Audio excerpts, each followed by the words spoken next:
It is the duty of every member of the Royal Canadian Mounted Police charged with the care and operation of a police car or other vehicle to see that it is maintained in a serviceable condition and ready for use at a moment's notice. No point or fundamental care is to be neglected. When driving a transport, drivers must drive with due care, attention, and with safety.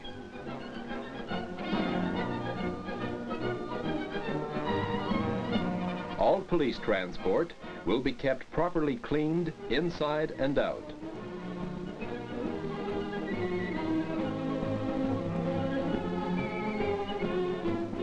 The body of the car must be thoroughly washed and free from grit before polishing.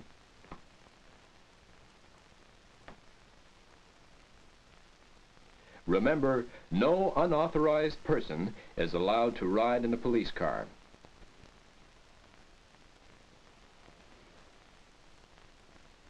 Before proceeding on patrol, see that the radiator is full of water and properly circulating, for this is very important in keeping your engine cool. The fan is also an important part of the cooling system, so check the driving belt. Look at the spark plug connections, where sometimes they become disconnected. The battery must be frequently checked for water and make sure there is no corrosion on the terminal posts.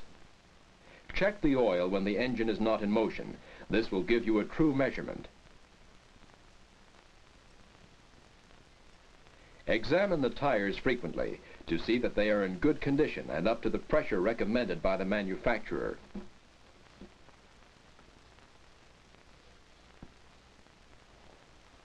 Remove loose tools and anything else from inside the car that could be used as a weapon by a prisoner. The trunk is the proper place to keep tools.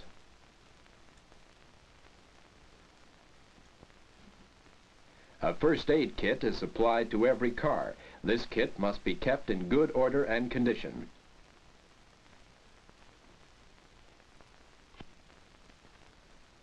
At frequent intervals, test the chemical fire extinguishers installed in police transport and recharge them when necessary. Form 132, carried by all transports, listing tools and equipment charged to the car, should be frequently checked for any discrepancies. All tools and equipment must be kept in a serviceable condition, and a tow rope is often found beneficial. Drivers of transport must always have in their possession a permit to drive as required by the laws of the province in which they are serving. The vehicles, too, must be properly licensed, and license plates must at all times be kept clean. These things do happen, and not always at a convenient time. Never travel even the shortest distance on a flat tire.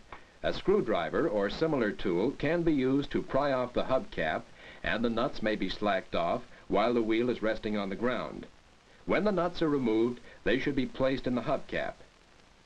Before jacking up the car, put on the emergency handbrake and also put the car in gear. This will prevent any movement. As a further precaution, put a wedge under the wheels, then place the jack in position and elevate the car until the wheel is clear of the ground.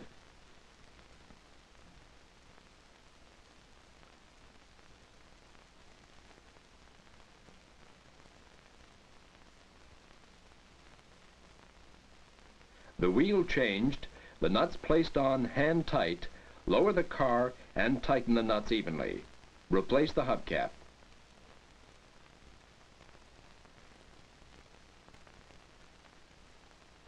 Have the tire repaired as soon as possible. Keep an eye on the gas, oil, temperature, and ammeter to see they are functioning properly. When preparing to drive away, make yourself comfortable in the driver's seat, making sure you can see and reach the controls.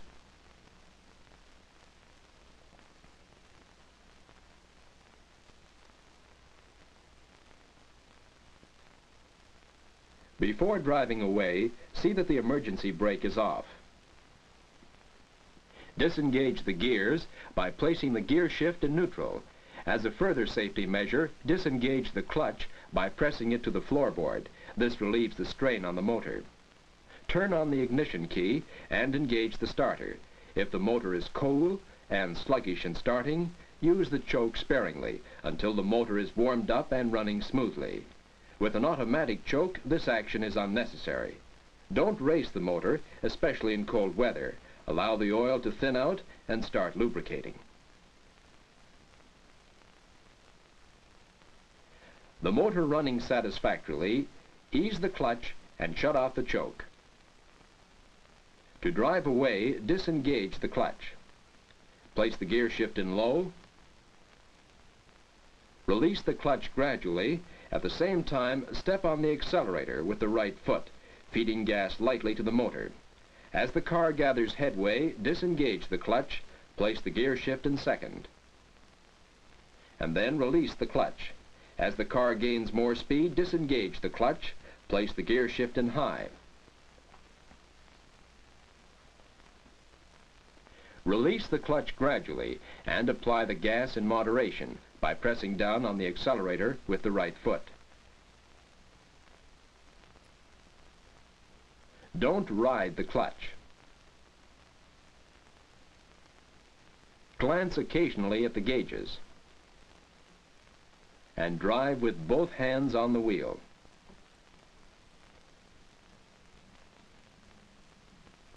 Never use a defective car on the highway. It's just asking for trouble. The garage is the proper place for it until the defects have been repaired. The mechanic must be informed of defects believed in need of repair, and drivers will check the servicing in every case and see that manufacturers' recommendations regarding the servicing of their cars are adhered to.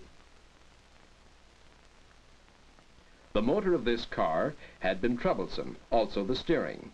The car is jacked up and the wheels tested for side play, which could be caused by worn bushings and kingpins or loose tie rod ends. Perhaps the spindle has become loose, or the bearings have worn in the hub of the wheel. Any one of these defects would cause shimming, that is, bad steering. The tires are examined to see if the wheels are out of alignment, for this causes bad steering and wear on tire edges. If this is found to be the case, the wheels must be properly aligned at a service station which does this particular kind of work.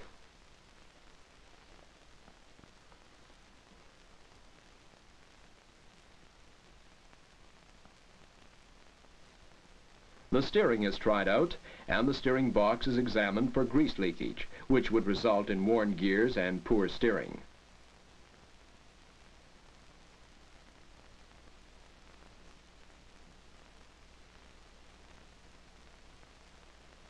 Defects repaired, the car is placed on the hoist for an oil change and grease job.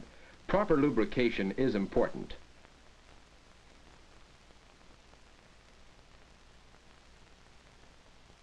Have the differential checked and a recommended grade of lubricant added if necessary. Also, check the transmission. All grease fittings, shackles, springs, and shock absorbers are to be attended to, and the brakes checked for fluid, the steering box serviced with grease, and the generator and starting motor oiled.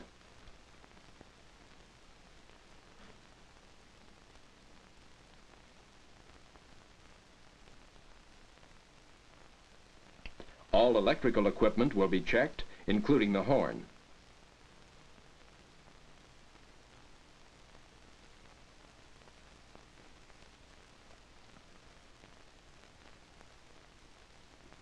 Drivers of transports will check all servicing before leaving a garage and accept only on their satisfaction. Remember, a car in good running order is a safe car when driven by a careful driver.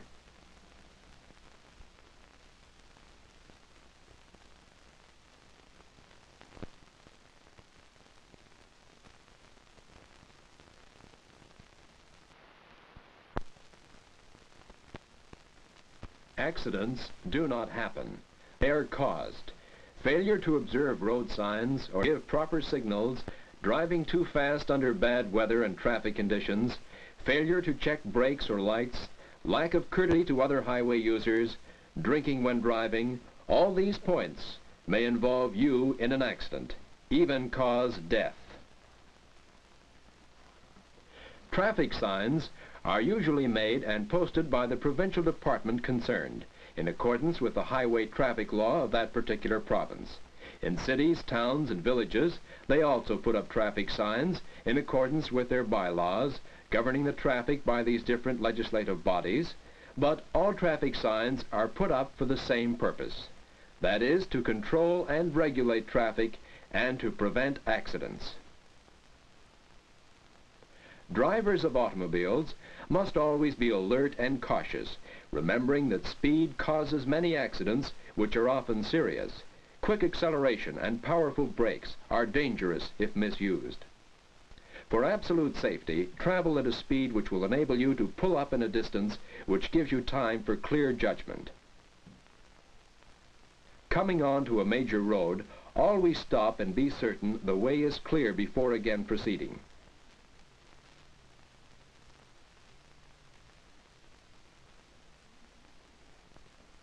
Keep on your correct side of the road, especially where your view is obscured.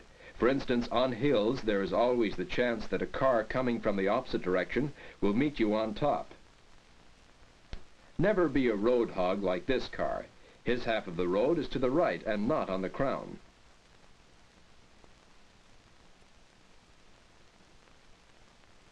Look out for this reckless driver and the man who unexpectedly makes a U-turn in the middle of the street. When being overtaken, don't accelerate to establish pride over common sense. Cutting in sharply is a dangerous practice and the cause of many accidents. To take a corner at excessive speed or on the wrong side of the road is like driving blindfolded. Always stop, look, and listen at railway crossings.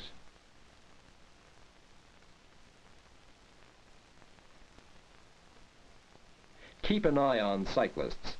They may swerve in your path. And the dog that runs free. Where a ball rolls across the street, someone will follow. Exercise great caution when approaching a school zone. Children have a habit of dashing in front of a car. Promptly obey the signals of the school patrol. These youngsters do a wonderful job.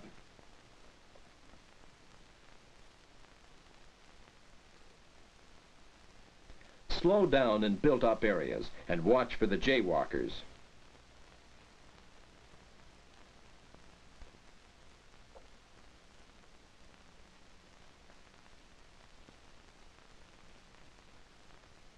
Watch for the pedestrian who dashes out from the front or back of stationary vehicles.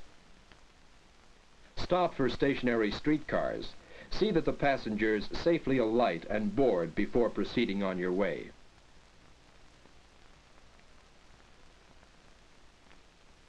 Sometimes you meet this type of person. He must read his paper regardless.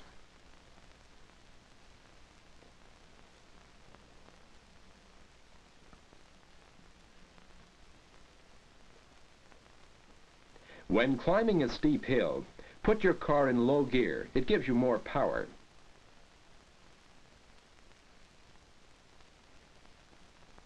When going down a very steep hill, again put your car in low gear. This will give you greater control and is easier on the brakes.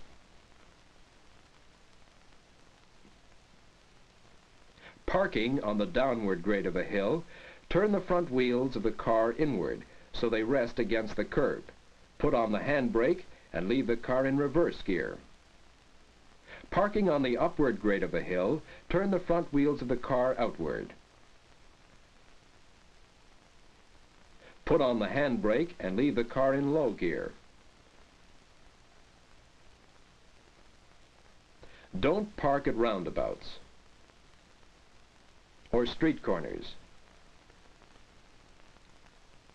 When parking near a fire hydrant, see that you park in accordance with city bylaws.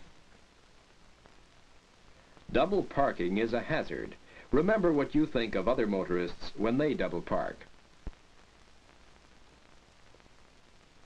Always indicate with a hand signal when you are stopping to park. Choose a parking place that is not likely to inconvenience or obstruct other traffic. Get out of the car on the side nearest the curb and see that the doors are locked. Pulling out from the curb with an obstructed view has caused many accidents. Be sure your road is clear.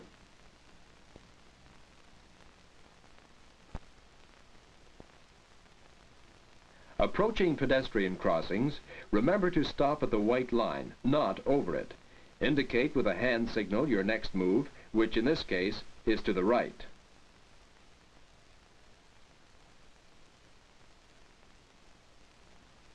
This signal indicates to the left. Always keep in the proper lane, that is, the side you are going to turn from. Watch the motorist ahead. He may stop.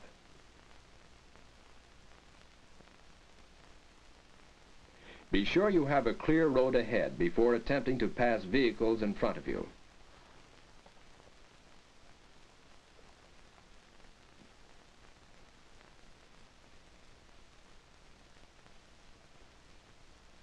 In cases of accidents involving police cars, the driver may be held responsible for any damage caused by his vehicle to any other vehicle, property, or injuries to persons through his negligence. His responsibility does not lessen by the presence of a senior member. However, a senior member's duty is to see that no negligence is permitted and traffic laws are abided by. Neglect on his part will render him liable as the actual driver. All damages to police transports, breakages, or loss of parts or equipment must be reported through the proper channels without delay. When driving at night, dim your headlights. Many an accident is caused through an inconsiderate driver with dazzling lights. Speeding on ordinary roads, gravel roads, or wet, greasy paved roads has only one ending: disaster. Unavoidable accidents do occur, but many are due to carelessness and inconsiderate driving. Here is the tragic evidence of speeding. Trying to pass vehicles near the brow of a hill. Rolled into a ditch as a result of dazzling headlights. Entered a major road without stopping. Caused by excessive speed on wet paved highway. Failed to stop, look and listen at level crossing. Liquor and gasoline are bad mixers. Overtaking when road ahead was not clear. Making a sudden U-turn on the highway. Cutting in too quickly.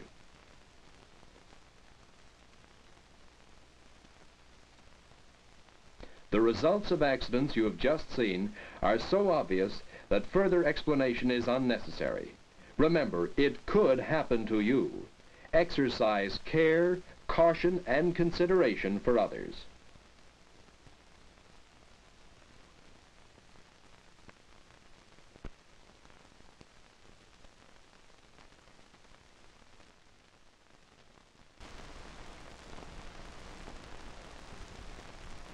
It is important that every policeman should know how to carry out traffic point duty and how to give correct traffic signals. When a pointsman is on duty, all eyes are upon him. All traffic awaits his signals. He must therefore give his signals distinctly and keep traffic moving in a regular manner. The mechanically controlled safety lights are installed at busy intersections and road junctions, their purpose being to control traffic and keep it moving freely and with safety. When any one of these mechanical lights break down, or where a particular problem or increased traffic hazard exists, it is then that the policeman, with a thorough knowledge of traffic control, takes over. Pointsmen will take up their positions in the center of the crossroads, junction, street, or intersection. Their duty is to control traffic by hand signals, which must be precise and definite. They will take command of traffic at once, and signal each stream of traffic through their point. Traffic must not be delayed but kept moving in a safe and expeditious manner.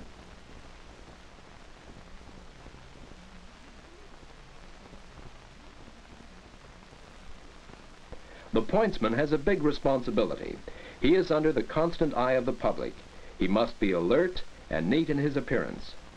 Now, to change the flow of traffic from one direction to another, the pointsman makes the stop signal by extending his left arm, holding the forearm in a perpendicular manner, the right arm extended in a horizontal position, palms of hands facing forward. This signal is held until the traffic is stopped front and rear. Then the pointsman drops his arms and remains standing squarely against the stationary stream of traffic.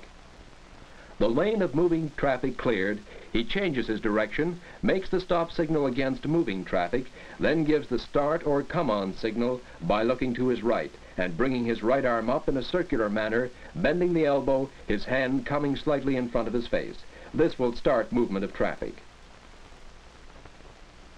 If necessary, repeat signal to speed up movement of traffic.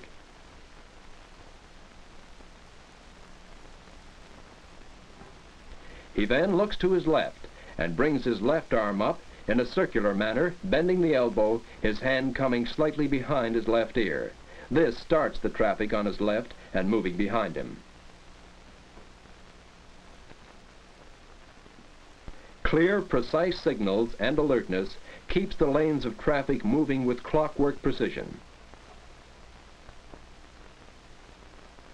Left turns are dangerous, for it means crossing the stream of traffic or entering the lane of traffic. So the pointsman must exercise great care that he stops the main flow before giving the come ahead signal. That is done by extending one or the other arm horizontally, according to the lane of traffic he is stopping, then beckoning with the other hand.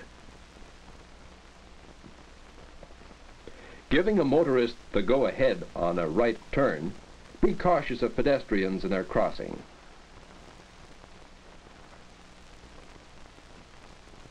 The pointsman must be courteous to the public in general. At the same time, he must see the rules of the road are upheld.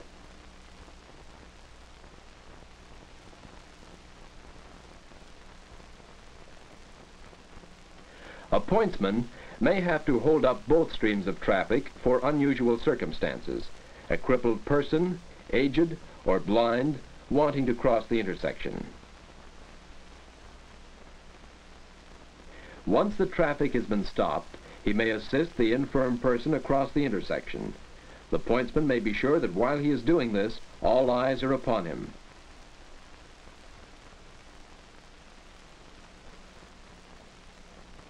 Immediately the person is safely across, the pointsman takes up his position and starts the traffic in motion again.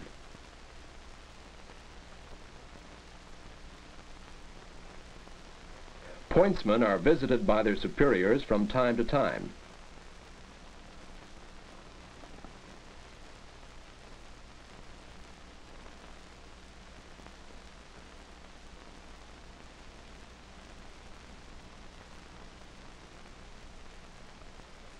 Besides directing traffic, a man on point duty must know his district, where the roads lead to, all important places, and points of interest in the district.